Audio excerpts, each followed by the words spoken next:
All right, welcome back, ladies and gentlemen, to the Chupacabra Tutorials channel. I'm your host, Larry, and today we're going to talk about how to use Floorp, the new Japanese web browser, in dark mode. So to do that, all you gotta do is go to the three little lines up here in the upper right-hand corner, go down to Settings, and then type in Dark. And here, it'll say under the search results, theme mode, do you want it in dark, light, or follow your system preferences? So the system preferences will try to emulate the style on your computer, although for me, it always just ends up in light mode. Light mode is obviously the same thing as you see. It's light mode, and then dark mode is kind of dark mode.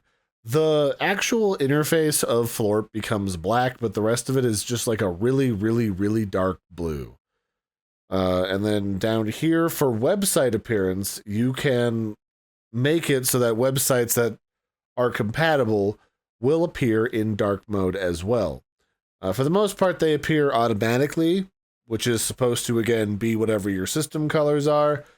And then light mode is light mode, and then dark mode is obviously dark mode. So it's pretty simple and straightforward, I feel like. And so, yeah, that's it. If you want to change it back, just go back to whatever it was before. And that's how you put Floorp into dark mode. So I hope you enjoy and have less strained eyes when browsing the web. I've been your host, Larry. Don't forget to like and subscribe, and I'll catch you next time. Bye, everybody, and have a good one.